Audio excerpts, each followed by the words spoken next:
Há uns anos atrás, numa pequena cidade, houve uma igreja que tinha um espaço à sua frente, tentou comprá-lo, não conseguiu, e depois ele foi cedido a outra entidade. Não, estou a brincar. É uma história parecida. Não tem a ver connosco e com a roda pedaleira, nós não vamos processar a roda pedaleira.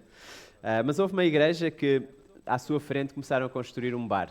Iam construir um bar e eles estavam incomodados e iniciaram uma campanha para impedir a abertura deste bar. Claro, com várias reuniões de oração, muita intercessão, mas a construção foi avançando e avançando. Os fundamentos, depois os pilares e as paredes e o teto. E quando estava quase concluída, ou seja, prestes a ser inaugurada, houve uma tempestade. Houve uma tempestade e o bar ficou praticamente destruído. A malta da igreja, claro, ficaram todos contentes e um bocadinho até convencidos, porque as suas orações parece que foram respondidas, mas o dono do bar processou a igreja em 2 milhões de dólares. Não foi tanto como os anjos a processarem a Joana Marques, mas 2 milhões, e eles alegavam que a igreja interferiu e até teve alguma coisa a ver com aquela tempestade. Foram responsáveis, houve uma responsabilidade civil naquela destruição do bar. Através de ações diretas ou indiretas, de alguma maneira eles foram responsáveis. Na sua defesa, no tribunal, a igreja alegou que não tinham nada a ver, e eles até trouxeram um estudo de Harvard, de alguém chamado Benson, que afirmava que as orações intercessoras não tinham qualquer interferência no mundo natural. À medida que o caso avançava no tribunal, o juiz foi analisando os documentos e durante a audiência comentou: eu não sei como é que eu vou decidir este caso, realmente não sei, mas pelos documentos parece que temos o dono de um bar que acredita no poder da oração e uma igreja inteira que não acredita no poder da oração. É uma das acusações talvez mais comuns a cristãos, é de hipocrisia. É de dizerem algo que acreditam e não o viverem. Em março de 2025, a Aliança Evangélica publicou um esclarecimento dizendo que uma igreja evangélica que foi acusada de auxílio à imigração ilegal no Seixal não faz parte da Aliança. Então houve uma igreja que foi acusada publicamente e, claro, logo catalogada como evangélica, e a Aliança disse: não, esta igreja não faz parte da Aliança Evangélica, e até pediu aos meios sociais para não usarem esse termo evangélico. Em junho também deste ano, a igreja Casa do Oleiro em Sintra afirmou não estar envolvida numa creche ilegal, que havia uma creche ilegal com o nome Oleiro. E claro, parece que às vezes as pessoas não cristãs o que mais querem é ver estes maus exemplos e acusar e publicar. Outras vezes, parece que nós queremos dar razões para isso. Então às vezes não damos razões e querem nos acusar de hipócritas, mas infelizmente ao longo dos anos nós temos sido hipócritas. Em parte, porquê que os não cristãos nos conseguem acusar de hipocrisia? Porque eles também estão habituados, a nossa cultura está habituada a ter um padrão que é mais ou menos cristão. Tem um padrão de valores e prioridades que é mais ou menos cristão, e por isso eles conseguem ver, então, é suposto viver assim é bom, eles são cristãos, eles deviam ser o exemplo maior do que é viver assim, e não vivem. Então, em parte, é porque vivemos numa cultura que tem vários traços que são cristãos. E às vezes também é bom para nós identificarmos esses traços na cultura acerca de sermos misericordiosos, ajudarmos os mais fracos. Isso vem de onde? Vem da fé cristã. Então, é em parte porque a fé cristã dá essas ferramentas à cultura que eles nos podem depois acusar de hipócritas. Mas como é que os cristãos devem ser conhecidos? E a passagem de hoje vai nos dar três pontos, ou seja, como é que os cristãos devem ser conhecidos? Pela sua justiça, pelo amor fraternal, e assim devem viver com confiança e orando enquanto filhos de Deus. Então vou-vos convidar a abrir em 1 de João, capítulo 3. 1 de João 3, e vamos ler a partir do versículo 7 ao 24.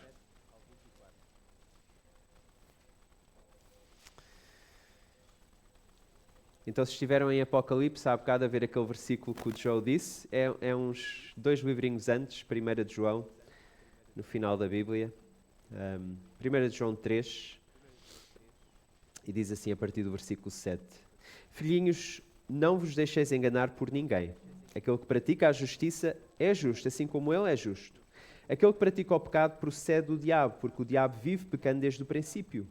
Para isto se manifestou o Filho de Deus, para destruir as obras do diabo. Todo aquele que é nascido de Deus não vive na prática de pecado, pois o que permanece nele é a divina semente. Ora, esse não pode viver pecando, porque é nascido de Deus.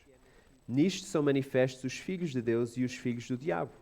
Todo aquele que não pratica justiça não procede de Deus, nem aquele que não ama a seu irmão. Porque a mensagem que ouvistes desde o princípio é esta, que nos amemos uns aos outros. Não segundo Caim, que era do maligno, e assassinou a seu irmão. E por que o assassinou? Porque as suas obras eram más e as do seu irmão justas. Irmãos, não vos maravilheis se o mundo vos odeia. Nós sabemos que já passámos da morte para a vida, porque amamos os irmãos. Aquele que não ama, permanece na morte. Todo aquele que odeia a seu irmão é assassino. Ora, vós sabeis que todo assassino não tem a vida eterna permanente em si. Nisto conhecemos o amor, que Cristo deu a sua vida por nós, e devemos dar a nossa vida pelos irmãos. Ora, aquele que possuir recursos deste mundo e vir a seu irmão padecer necessidade e fechar-lhe o seu coração, como pode permanecer nele o amor de Deus? Filhinhos, não amemos de palavra, nem de língua, mas de fato e de verdade. E nisto conheceremos que somos da verdade, bem como perante Ele tranquilizaremos o nosso coração, pois se o nosso coração nos acusar, certamente Deus é maior que o nosso coração e conhece todas as coisas. Amados, se o coração não nos acusar, temos confiança diante de Deus. E aquilo que pedimos, dele recebemos, porque guardamos os seus mandamentos e fazemos diante dele o que lhe é agradável. Ora, o seu mandamento é este, que creiamos em o nome do seu Filho, Jesus Cristo, e nos amemos uns aos outros, segundo o mandamento que nos ordenou. E aquele que guarda os seus mandamentos permanece em Deus, e Deus nele. E nisto conhecemos que ele permanece em nós, pelo Espírito que nos deu. Vamos orar.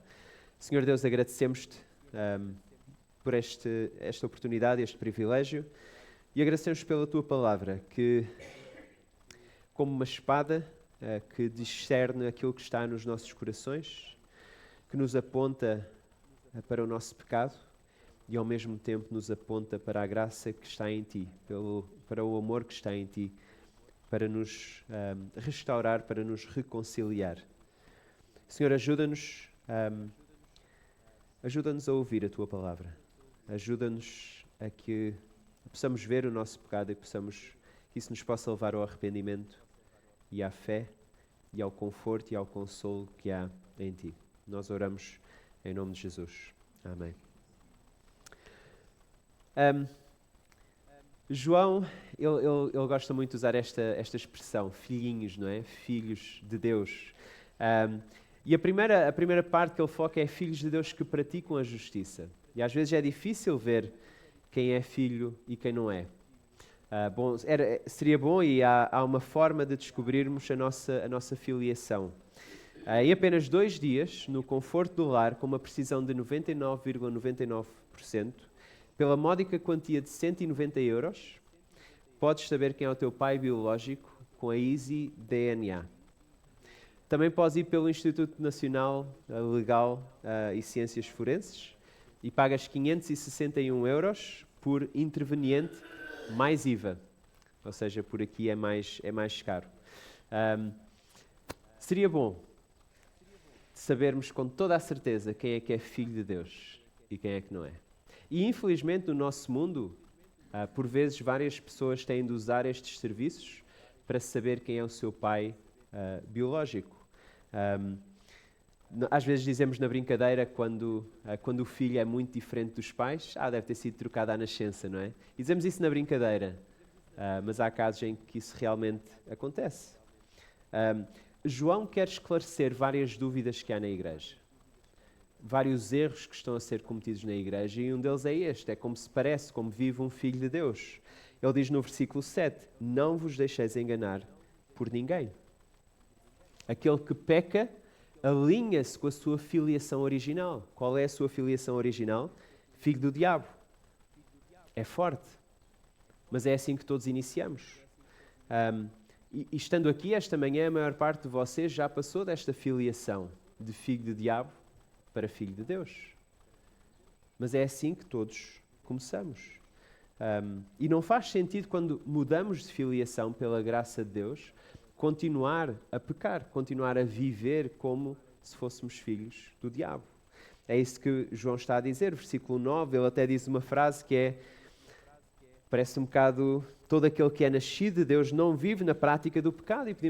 E logo aí, creio que todos nós iríamos sentir convictos de que não conseguimos passar um dia sem pecar. E podemos levantar esta questão, mas será que isto é possível? E temos de equilibrar esta afirmação de João com algo que ele já disse no início desta carta. No capítulo 1, versículo 8, João já disse: se dissermos que não temos pecado nenhum, a nós mesmos nos enganamos e a verdade não está em nós. Se confessarmos os nossos pecados, Ele é fiel e justo para nos perdoar os pecados e nos purificar de toda a injustiça. Capítulo 2, ele diz: filhinhos meus, estas coisas vos escrevo para que não pequeis. Se todavia alguém pecar, temos advogado junto ao Pai, Jesus Cristo, o justo. Ou seja, a vida cristã, por um lado, não é apenas uma decisão na adolescência. Nós estamos nas semanas do Palhal, não é apenas uma decisão no Palhal. Não é apenas uma decisão na igreja há 20, 30, 40 anos atrás e depois viver como nos apetece. Não é isso. Por outro lado, também não é viver de forma perfeita, sem pecar, não enquanto aqui estamos. Por um lado, podemos tomar alento, porque o pecado já não nos prende. A partir do momento em que mudamos de filiação, o pecado já não nos prende. Há uma estrofe em Cristo só, e cantamos assim: o corpo seu no chão ficou, a escuridão ali reinou, mas em poder ressuscitou com vida e glória triunfal. Agora a mim vitória traz, pecado não me prende mais. Em Cristo estou e dele sou, pois o seu sangue me comprou. E João diz, ele diz no versículo 8, o Filho de Deus foi manifestado para destruir as obras do diabo. E este novo nascimento que esta nova filiação nos dá, deixa-nos uma semente. Ele dá esta, não é? Para quem é agricultor, gosta desta ideia de semente, mas é o Espírito Santo em nós. Deixamos de ser nossos, pertencemos a Deus, de corpo e alma. E pertencendo a Ele, uma nova filiação, vidas transformadas. Por vezes é difícil ver quem é cristão e não é, mesmo na esfera pública. Não é? Não sabemos, de vez em quando vem aquela notícia, aquele ator ou aquele apresentador que abraçou a fé cristã e nós ficamos todos contentes porque temos um representante de celebridade para nós. Às vezes confundimos e pensamos, bom, se é de direita, se é conservador, se tem uma moral mais ou menos, então deve ser cristão. E achamos que pessoas como Jordan Peterson ou Marcelo Rebelo de Sousa serão cristãos. Não tenho a certeza, mas não parece. Na altura de Jesus, os mais religiosos foram acusados de serem filhos do diabo. Os mais religiosos, Jesus acusou-os de serem filhos do diabo. Num confronto que o próprio João registra no capítulo 8 da sua biografia, na altura em que Jesus está a falar acerca deles não conhecerem o Pai, na altura em que Jesus diz, antes de Abraão existir, eu sou, ele alinha-se como o próprio Deus e eles querem matar Jesus. E Jesus diz que eles são filhos da mentira. Ele diz assim, capítulo 8, versículo 44, vós sois do diabo, que é vosso pai, e quereis satisfazer os desejos. Ele foi homicida desde o princípio e jamais se firmou na verdade, porque nele não há verdade. Quando ele profere mentira, fala do que lhe é próprio, porque é mentiroso e pai da mentira. É um pouco forte, não é? Mas temos duas filiações. Filhos do diabo, onde todos começamos. Filhos de Deus, para onde, pela graça de Deus, podemos ir através do arrependimento e da fé. Sendo filhos de Deus, é suposto termos uma vida justa, uma vida de justiça, de boas obras, de lutar contra o pecado, de arrependimento. O arrependimento não é só na conversão, é uma vida de arrependimento. Como é que se parece a vida de alguém que se irava muito? Alguém que se passava dos carretos. E todos conhecemos aquela pessoa, não é? Que à mínima coisa explodia.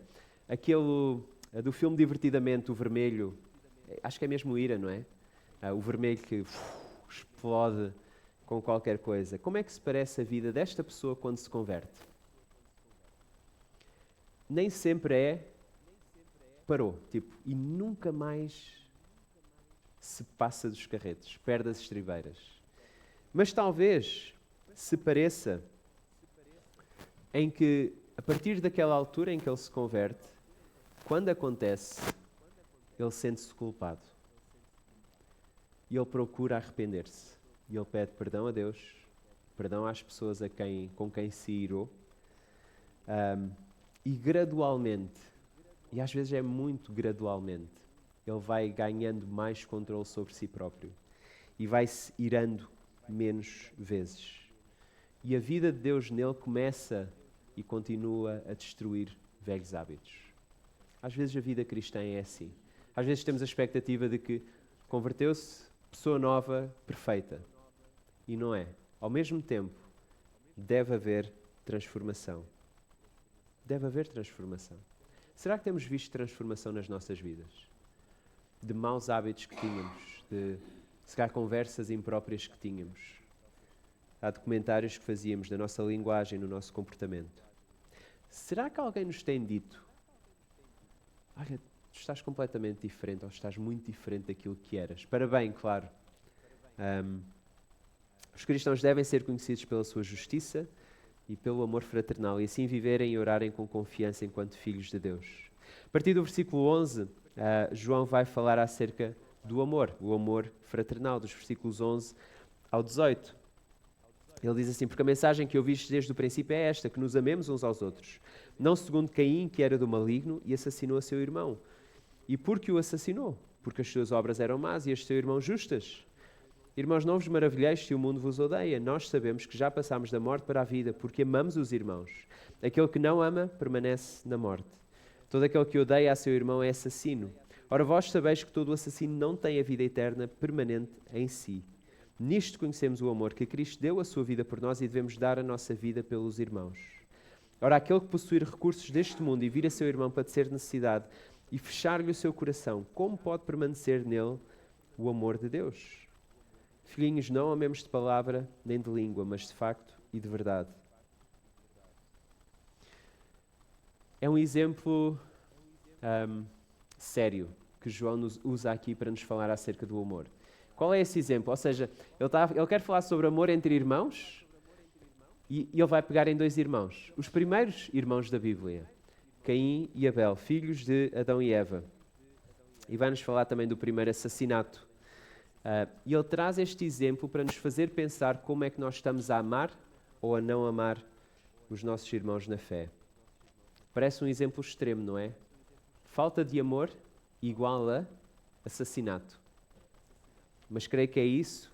E ele fala duas vezes, pelo menos, em assassino, no versículo 12, versículo 15.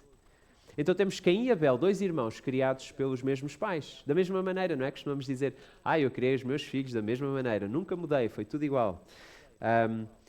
Mas provavelmente habituados a ouvir as mesmas histórias, em como eles foram Adão e Eva, quando estavam naquele jardim, na presença de Deus, a forma como não confiaram na bondade de Deus e pecaram. E como viram a sua vida a ser poupada ainda assim. A sentirem aquela nudez, ou seja, o pecado em si, a forma como Deus providenciou roupas para eles se vestirem. E ainda assim deixa-os viver fora do jardim, ou seja, fora da presença de Deus, mas deixa-os viver. E aqui temos estes dois irmãos. Sempre foi daquelas passagens que me confundiu imenso e que me fez alguma...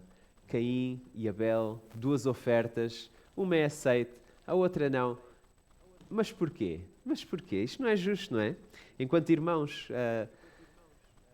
os irmãos costumam lutar muito acerca de justiça e terem justiça e algo ser aceito a um e não ser aceito a outro, mas isso não é justo. Aquilo que sabemos é que houve duas ofertas, uma não foi aceite e Deus deu a razão. Havia por trás de cada oferta havia uma vida de justiça e uma vida de injustiça, de alguma maneira. Parece que havia duas filiações, apesar de ambos serem filhos de Adão e Eva. Um era filho do diabo, o outro era filho de Deus. Parece. Porque uma oferta foi aceita, a outra não. Mas ainda assim Deus é gracioso para com Caim e dá-lhe um aviso. Em Gênesis. Gênesis capítulo 4, nós podíamos ver esta história. Ele não aceita o aviso e ele mata o seu irmão. E João dá-nos este exemplo para nos desafiar. A pensar como é que estamos a amar os nossos irmãos. E isto aponta para a evidência se somos filhos de Deus ou filhos do diabo. Então imaginemos o contexto. Há 2000 anos atrás, João está a escrever para uma igreja onde há pessoas a querer enganar os cristãos. E talvez a dizer do púlpito, olha, se és filho de Deus é o mais importante. Está bem? Eu sei que às vezes é difícil vivermos uns com os outros e às vezes as pessoas chateiam mesmo. E há problemas no passado que são problemas e devem permanecer problemas. E aquilo que aquela pessoa te fez não deves esquecer. Deves continuar amargurado por isso que aconteceu há 10 anos atrás, há 20 anos atrás, há 30 anos atrás. Tens toda a razão para não falar com aquela pessoa. Deus sabe, Deus conhece, Deus é bondoso, Deus é gracioso. Heranças? Claro que sim. É o teu direito. Tu tens o teu direito. Ninguém te pode enganar. Que ninguém te injustice. Não, isso não pode haver. Então reparem como tudo aquilo que eu disse agora, neste último minuto, seriam enganos para a igreja e é isso que João quer combater. E se calhar quer combater hoje, nesta manhã, nos nossos corações também. Porque se calhar há amarguras que estamos a guardar de pessoas, de coisas que aconteceram há anos atrás e que não largamos. Eu perdoo, mas não esqueço. Às vezes dizemos isso. E o perdão não é fácil. E é algo que é uma decisão e é uma decisão contínua. Ou seja, é continuar a decidir não ir buscar aquilo lá atrás. Não é só perdoar no coração e depois dizer, mas eu não esqueço. Mas é decidir a cada dia não usar aquilo que ficou lá atrás. Não ir buscar aquilo que ficou lá atrás. Mas eu só não falo com aquela pessoa. Eu não a mato. Mas João está a fazer esta equivalência. Ou seja, se há problemas entre nós, não está a haver amor. Não está a haver amor por causa de amarguras no passado. Se há relacionamentos quebrados, é uma rampa deslizante em que estamos a matar o nosso irmão no nosso coração. Deus avisou Caim, capítulo 4 de Gênesis, versículo 7, ele dá esta ilustração, ele diz, o pecado jaz à porta, o seu desejo será contra ti, mas a ti cumpre dominá-lo. O que é que ele está a dizer a Caim? Olha, Caim, o pecado está mesmo aí ao pé de ti. E ele quer dominar-te. Ele quer agarrar-te e dominar-te. Cumpre a ti dominá-lo. Cumpre a ti. O pecado não nos prende mais. Cumpre a cada um de nós. O pecado jaz à nossa porta, em cada uma destas situações. E depois João vai para o maior exemplo de amor. Ou seja, deste exemplo de falta de amor entre irmãos, ele vai para o maior exemplo de amor, no versículo 16. Cristo amou-nos primeiro, ele mostrou o seu amor ao dar a sua vida por nós. Não há gesto maior para João. E se este amor está em nós, é este amor que nos deve levar ao amor fraterno. E não há como não ir. Porque ao considerarmos a cruz, aquele que nos amou de tal forma, não há como depois não amar os nossos irmãos. O segundo aspecto, ou seja, ele diz, olhemos para aquele amor, o amor supremo, ao mesmo tempo ele depois vai dar um segundo aspecto do nosso amor fraternal. Ou seja, não só que ele deve ser alimentado do amor de Deus, como ele também deve ser sacrificial. Versículo 17. Um, o amor é sacrificial, custa tempo, custa dinheiro, custa orgulho, custa estatuto. Com os nossos recursos, em ações e em verdade. O amor sacrificial não avalia o currículo da pessoa para depois dizer, ok, tem um bom currículo, vou amar. É meu familiar de sangue, vou amar. É da mesma equipa que eu, do Benfica, vou amar. É da mesma nacionalidade que eu, é português, vou amar. É licenciado, vou amar. Cidade de Coimbra, não é? Tem um mestrado, tem pós-graduação, tem doutoramento, vou amar. É agricultor, sabe da agricultura, vou amar. Ele não avalia o currículo. Se Deus tivesse feito isso connosco, Jesus não teria vindo. Será que o nosso amor é paciente, benigno, não arde em ciúmes, não se ensoberbece, não se conduz inconvenientemente, não procura os seus interesses, não se exaspera? Paulo também escreveu acerca do amor. E quando ele fala no capítulo 13 de Coríntios acerca do amor, ele está a falar a uma igreja que não se está a amar. E ele dá-nos estes atributos do amor. Os cristãos devem ser conhecidos pela sua justiça e pelo seu amor fraternal, e assim viverem e orarem com confiança enquanto filhos de Deus. E por último, versículos 19 a 24, filhos de Deus que oram com confiança. Uma das missões dos pais é convencer os seus filhos, enquanto eles são pequenos, que é seguro. É seguro andar. Anda a mamãe, anda ao papá, dar os primeiros passos. Ou que é seguro dar as primeiras pedaladas sem as rodinhas. Ou seja, é convencer, é dar segurança. É mostrar que é seguro. E é claro, nós temos confiança em nós e queremos que a criança tenha confiança em nós. E às vezes é um bocadinho frustrante, não é? Quando a criança não tem confiança em nós e nós sentimos magoados. Mas porquê que ele não confia em mim? Porquê que ele não salta? Ou não anda? Ou não pedala? João quer dar segurança aos filhos de Deus. Vemos isso nos versículos 20 e 22. Ele fala primeiro acerca do nosso coração e ele depois diz Deus é maior que o nosso coração e ele depois vai falar acerca da oração. Ou seja, podemos ter segurança mesmo naquelas alturas em que o nosso coração, o nosso próprio coração, diz o contrário. Temos corações enganosos. E corações que às vezes nos apontam e nos estão sempre a apontar para as coisas erradas que fazemos. E quando isso acontece, João diz, Deus é maior que o nosso coração. Quando o nosso coração diz, olha, mas, desculpem a expressão, mas que raio de cristão és tu? Que continuas, ao fim de tantos anos, continuas a fazer isto ou aquilo. E João quer dizer, olha, Deus é maior que o nosso coração. Podemos ter segurança que já não somos o que éramos. Já não somos o que éramos, ainda não somos aquilo que queríamos ser. Mas se estamos a caminho, com vidas de arrependimento e fé, podemos ter essa segurança. Deus é maior que o nosso coração. Cantamos às vezes, pecados são muitos, e são muitos. O que é maior? Tua graça é maior. Ainda temos vergonha das coisas que às vezes fazemos ou dizemos, mas ainda assim, ao ver mudança, ao ver crescimento, podemos ter segurança que Deus tem trabalhado em nós. E a segurança, essa segurança transporta-nos e leva-nos para vidas de oração. É difícil orar quando estamos a alimentar amargura no nosso coração contra outra pessoa.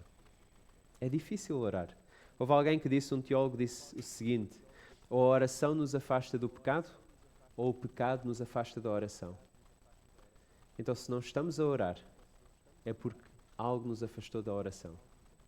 E é normalmente o pecado que nos afasta da oração. Se estamos a lutar contra o pecado, se estamos a confessar o nosso pecado, a experienciar que Deus é fiel e justo para nos perdoar os pecados e nos purificar de toda a injustiça, se estamos a ver algumas mudanças em nós, cada vez mais semelhantes a Cristo, então oramos com outra atitude. Com mais ações de graças e às vezes com menos pedidos, com uma nova perspectiva que nos dá esperança. E às vezes é tão bom orar por aquela pessoa em quem vimos uma mudança, Ou seja, aquela pessoa que conhecemos há 5 ou 10 anos, ou 15 ou 20, e olhamos para trás e pensamos assim, uau, aquela pessoa era assim e agora está tão transformada. E podemos agradecer a Deus por essa pessoa, mas agradecemos a Deus, porque é Deus que tem trabalhado nela. E é bom ver isso. Oramos com outra atitude, com ações de graças, com uma nova perspectiva, com uma fé reforçada. Que Deus tem trabalhado e nós temos respondido. Eu devo reconhecer que eu sou um copo meio vazio, em vez de meio cheio. Ou seja, em várias circunstâncias eu sou mais... O copo está meio vazio, sou mais pessimista. E às vezes penso, será que estou a ser transformado? Não é? Já não sou aquilo que era, mas estou mais focado naquilo que ainda não sou. Às vezes estou mais focado naquilo que ainda não sou do que já não sou aquilo que era. E às vezes pensamos que no final vamos ser aquela pessoa gloriosa e bonita, e vamos, mas se calhar não é a imagem que queríamos, ou não da forma que pensávamos. E desculpem esta parte confusa, eu vou tentar ser mais claro. Uma maratona, eu fui ver a parte final de uma maratona e alguém a chegar de uma maratona. E essa pessoa vinha, quando chegou ao pé de nós, disse que vinha morto. Ele disse, eu estou morto. E às vezes pensamos que na morte vamos ser as pessoas mais feias, não é? Porque a pele já vai estar tudo a ir para a força da gravidade, não é? Vai tudo cair, não é? E olhamos para a foto do casamento, se casamos, ou a foto da escola e pensamos assim, naquela altura é que eu era bonito. Enquanto cristãos é o inverso. É o inverso. E à medida que nos aproximamos da morte, vamos ficando mais bonitos do que quando éramos mais novos. E esta é a beleza do Evangelho. É que nos torna bonitos e vai-nos preparando para estarmos com um Deus de toda a beleza. Um Deus bom e gracioso e amoroso. Acusações de hipocrisia vão continuar, porque nós não vamos ter vidas perfeitas aqui e agora. Mas ao mesmo tempo, nós queremos apontar as pessoas não para a nossa vida, principalmente, mas para a vida de Cristo em nós. Não quer dizer que estou a dar desculpas e dizemos assim, ok, mas podemos viver como queremos, nós só queremos apontar para Cristo. Não. Queremos apontar para Cristo e também para a mudança que Ele tem feito nas nossas vidas, que ainda não é perfeita, não é uma vida perfeita, mas que quer caminhar para lá. Então, acusações de hipocrisia, elas vão, infelizmente, continuar. Mas é bom lembrar este aviso que João nos dá. Como é que estão as nossas vidas? Será que já mudámos aquela filiação? Filhos do diabo, filhos de Deus. Como é que isso pode acontecer? Pelo Filho de Deus que nos amou. Amou de tal forma que entregou a sua vida por nós. E não há maior amor do que este. Então fica este convite de João para mudança de filiação. Para que o Senhor e Salvador das nossas vidas não sejamos nós, mas seja Jesus. Fica também o convite, se já és cristão, para considerar que é suposto termos vidas de justiça, é suposto termos vidas de amor fraternal uns para com os outros. E assim vivermos e orarmos com confiança enquanto filhos de Deus. Vamos orar. Senhor Deus, queremos pedir-te perdão pela forma como não temos vivido, não temos crescido no nosso conhecimento de Jesus e não vivemos vidas que te agradam sempre, ou seja, não vivemos ainda vidas perfeitas. Queremos pedir perdão pelas alturas em que pecamos contra ti e pecamos uns contra os outros. Quando não vivemos vidas justas, não praticamos a justiça, quando não amamos a pessoa que está sentada ao nosso lado, ou na igreja, ou noutra igreja. E justificamos isso com coisas que nos foram feitas no passado, com injustiças. Senhor, ajuda-nos a arrepender dessa falta de amor. Ajuda-nos mesmo a arrepender dessa falta de amor. E ajuda-nos a pedir-te que nos ajudes a perdoar ou a buscar perdão dessas pessoas. Ajuda-nos a amar, não com o amor que achamos sermos capazes, mas com o amor com que Tu nos amas e nos capacitas a amar uns aos outros. Senhor, ajuda-nos a focar e a lembrar no Teu amor. Senhor, ajuda-nos também a lembrar que Tu és maior que o nosso coração e por vezes o nosso coração acusa-nos de ainda não sermos a obra perfeita. Ajuda-nos a lembrar que por um lado somos perfeitos em Ti e que estamos a ser aperfeiçoados por Ti enquanto caminhamos e aguardamos a Tua vinda. Senhor, agradecemos-te pela obra do Evangelho que nos possibilita tudo isto, nos possibilita sermos Teus filhos. Ajuda-nos a vivermos mais à Tua semelhança. Em nome de Jesus. Amém.